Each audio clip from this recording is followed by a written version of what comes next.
We are not born with chains, yet most people die in them silent, invisible chains, made not of iron, but of habits, thoughts, and poor financial choices. Freedom, my friends, is not something granted, it is something built. And wealth? Wealth is not the goal. It is the evidence that you've built it right.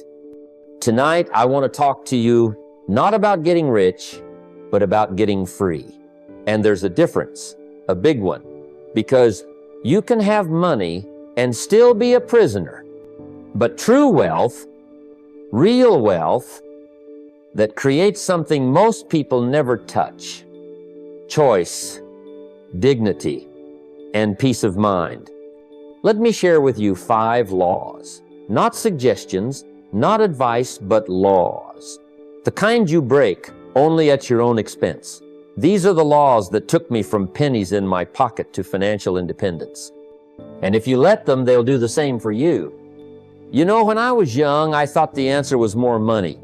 If I could just earn a little more, I'd be okay. I'd solve my problems, find peace, maybe even buy some freedom. But year after year, I earned more, and strangely, I stayed broke. It took me a while to understand the truth. Wealth is not the result of income, it's the result of philosophy.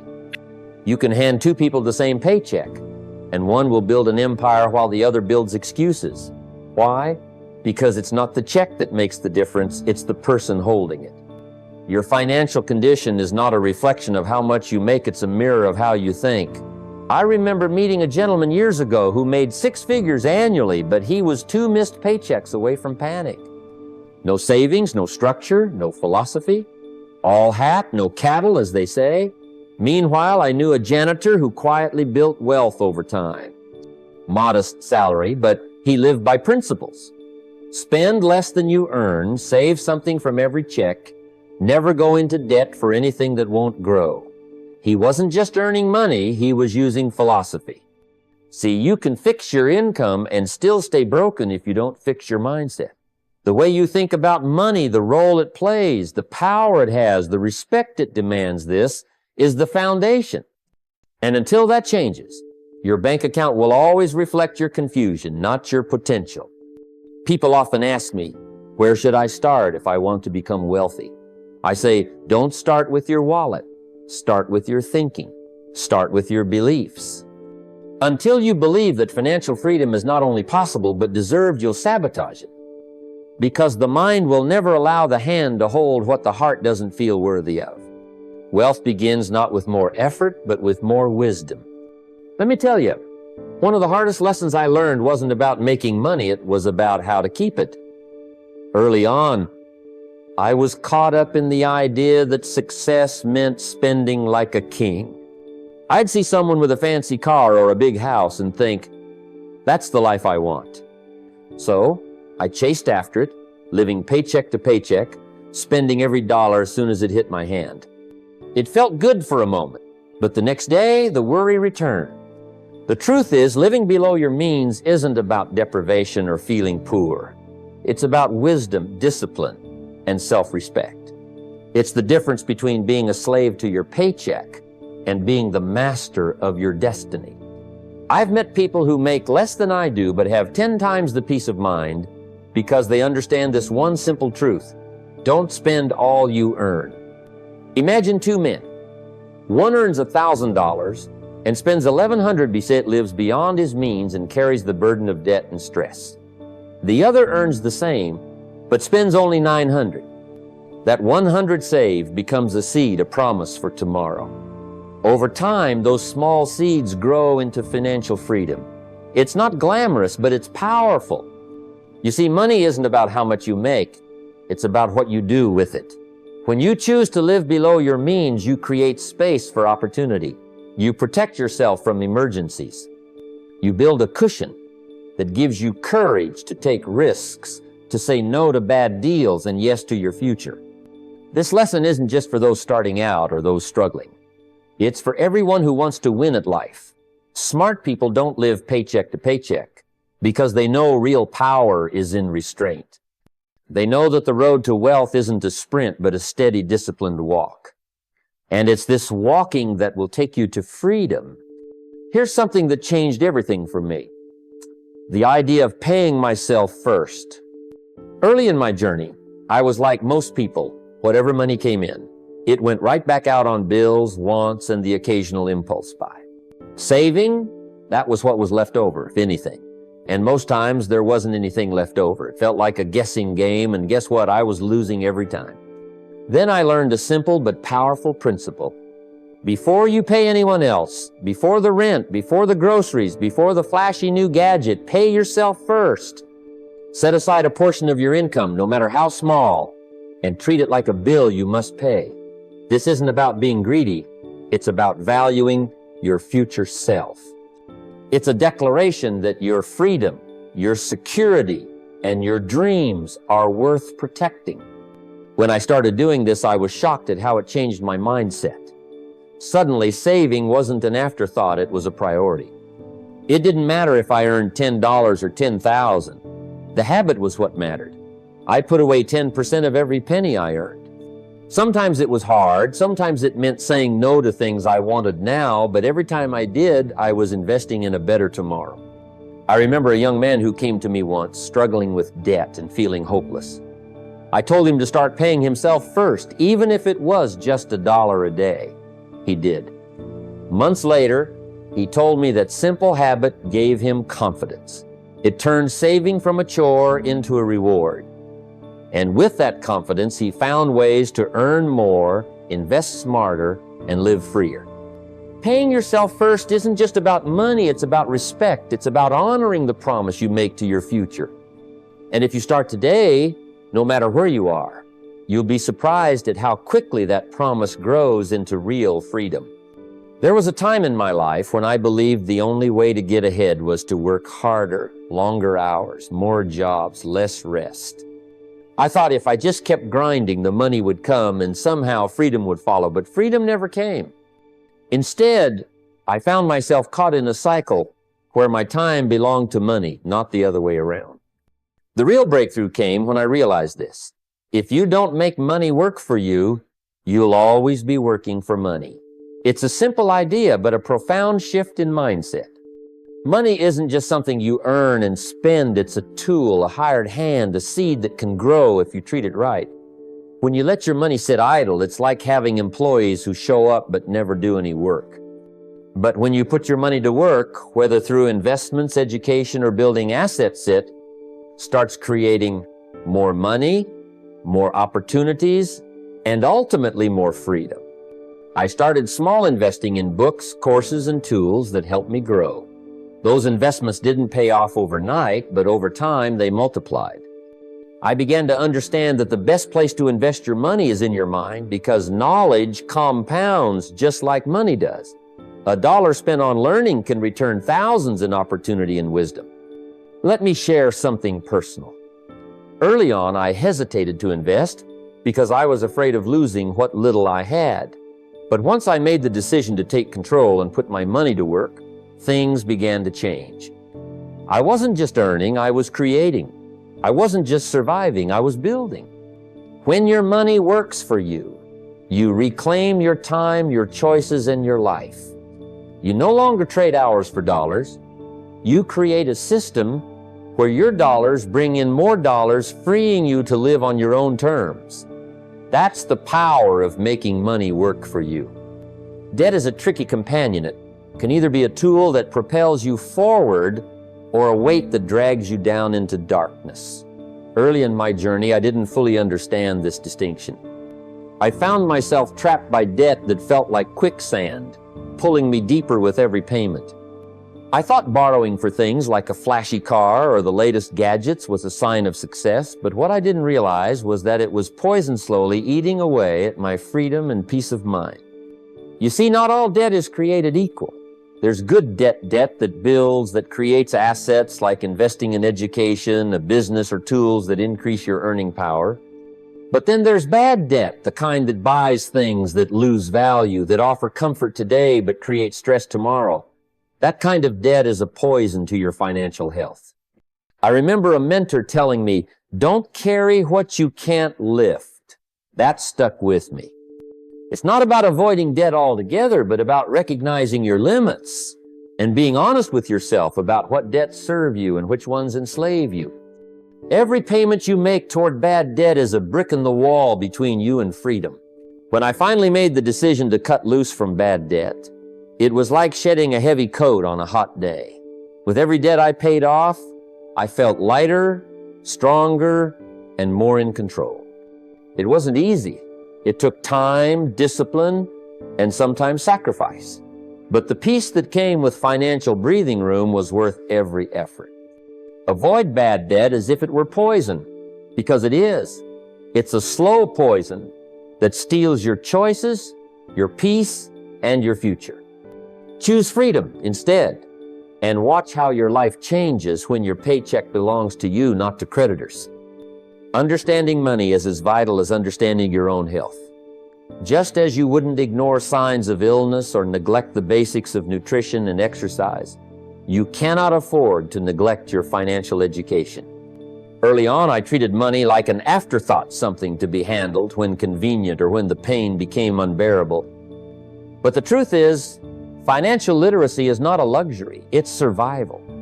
In the same way that your body sends signals when something is wrong, your finances reflect your habits and decisions. Ignorance doesn't protect you, it leaves you vulnerable. I've seen people who spend decades working hard only to find themselves helpless because they never learned the language of money, how to budget, save, invest, or protect their wealth. I remember sitting late at night with a simple notebook, determined to understand taxes, interest rates, and investment basics, not because I loved numbers, but because I loved freedom. That knowledge was a lifeline, a shield against uncertainty. It empowered me to make better decisions, avoid traps, and seize opportunities. Financial education isn't just about accumulating wealth. It's about securing your future, protecting your family, and gaining peace of mind. When the world shifts sand, it always does. The financially literate adapt and survive. They don't panic, they plan. Just as you would prioritize your health to live a long, full life, make learning about money a daily habit to ensure your financial longevity. It's not about being a genius or having all the answers, but about showing up consistently, curious, and willing to grow. This is how you build resilience, independence, and true freedom. Without that knowledge, survival is a struggle. With it, freedom becomes inevitable. Your money is not just numbers on a screen or a figure in your bank account. It's the reflection of your choices, your habits, and ultimately your future. I've come to realize that tracking every dollar is like keeping a pulse on your financial health. If you don't know where your money is going, how can you ever expect to take control of your life? It's that simple, and yet so many people ignore this vital step. Early in my journey, I was reckless spending without awareness, letting emotions drive my decisions. It wasn't until I began writing down every expense, every dollar spent, that I gained clarity. Suddenly, I could see the leaks in my financial ship. It was painful at first, but it was necessary. Imagine trying to navigate a ship without knowing where the holes are. You'd sink. Tracking your money is the process of finding those leaks, patching them, and steering your ship toward freedom. Tracking is more than just numbers. It's about accountability to yourself. It builds discipline and awareness, the kind of awareness that keeps you from falling into traps of impulse spending or poor financial choices. When you track your money, you start to make decisions based on facts, not feelings. You begin to understand the difference between needs and wants, between investment and indulgence. I urge you to treat tracking your money as if your life depends on it, because it truly does. Your financial health affects every part of your life. Your stress levels, your opportunities, your relationships. Without this simple but powerful habit, freedom remains a dream. But with it, you gain the power to shape your destiny, $1 at a time. The people and surroundings you choose to surround yourself with have a profound impact on your financial journey, sometimes more than you realize. I've often said that your environment can either be your greatest fuel or the heaviest anchor. When I was struggling, I noticed that the voices around me shaped my beliefs about money far more than any book or seminar ever could. If you find yourself surrounded by people who complain about money, who live paycheck to paycheck, or who see debt as normal and saving as impossible, that mindset seeps into you. It's like swimming in salty water and convincing yourself it's fresh over time. You forget what true financial freedom even looks like. Your environment shapes your thoughts, your habits, and ultimately your reality. But when you intentionally surround yourself with people who inspire growth, who hold themselves accountable, and who embrace financial discipline, something shifts. Their energy becomes your fuel, their mindset, your blueprint. Even if they're not physically close, the books you read, the podcasts you listen to, and the communities you join can lift you to new heights. I remember a time when I changed my circle, choosing to spend more time with those who pushed me to think bigger and act smarter. That choice changed everything. Suddenly, financial freedom felt possible, even inevitable. Your environment is the soil in which your financial habits grow. It can nourish or suffocate you. So, choose your surroundings wisely. Let your environment be the wind at your back, not the weight holding you down. Because when your environment fuels your ambitions, there's no limit to what you can achieve. Excuses are the soft cushions we sink into when the path gets tough, the easy stories we tell ourselves to avoid discomfort and responsibility. They're comfortable, sure like a warm blanket on a cold night, but they quietly kill the very destiny we dream of. I've seen it time and again, people full of potential held back not by lack of opportunity, but by the excuses they cling to. I don't know enough. I'm too old. I don't have the time. These words sound familiar, don't they? I've heard them from so many, and I've felt them myself in moments of doubt. But here's the truth. Excuses are a defense mechanism, a way to avoid the fear of failure or the effort required for change. They lull us into a false sense of peace while silently stealing our future. I remember meeting a man who was well past his prime, overwhelmed by regret and financial struggle. He asked me if it was too late to start.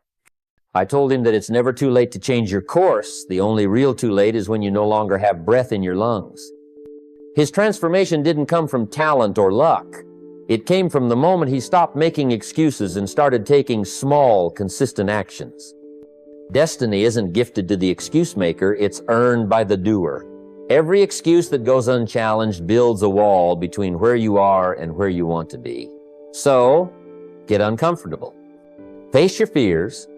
Take ownership of your life. Because freedom, growth, and success live on the other side of excuses. Many people get caught in the trap of regret, thinking the best moment to start building their financial freedom passed them by long ago. I've met countless individuals who say, if only I had begun 20 years ago, my life would be different. I understand that feeling because I've walked that road too. But here's the thing, while the best time to plant a seed was indeed years ago, the second best time is right now, this very moment. You see, waiting for the perfect time is the enemy of progress. Life will never be perfectly aligned to your plans. Challenges, distractions, and fears will always be there. But the power to change your future lies in your hands today. The moment you decide to take that first step, no matter how small, you start turning the tide. I once counseled someone who believed it was too late to make a difference. We started with simple actions tracking expenses, setting aside small savings, learning about investments. Over time, those small steps accumulated into significant progress. His story is proof that starting late doesn't mean starting lost. It means starting wisely. The journey to financial freedom isn't measured by how early you begin, but by the courage and consistency you bring to your path now. So, don't dwell on the past or wait for a sign. The best time to build the life you want is this moment. Take the step. Because when you start now, you're already ahead of those who remain stuck in hesitation. As we come to the close of this conversation, I want you to take a moment and really feel the weight of what you've heard. These wealth laws aren't just principles to memorize. They are lifelines to your freedom, your peace, and your dignity. Financial freedom isn't some distant dream reserved for a lucky few. It's a journey that begins with simple, deliberate choices made every single day. It's about living intentionally, respecting yourself enough to say no to temptation, and yes to your future. It's about turning knowledge into action and action into habit. Now the question is, what will you do next? Will you let excuses hold you back, or will you step forward with courage? The road won't always be easy, but nothing worthwhile ever is. Start where you are, with what you have, track your spending, save that first dollar. Surround yourself with those who inspire growth. Commit to learning just a little more each day. These small steps, taken consistently, will build a life of true freedom. So, I challenge you, choose one law, one action, one habit to begin today. Make a promise to yourself that this moment will be the turning point. Because when you act, when you commit, that's when your life truly begins to change. The power is in your hands. Use it.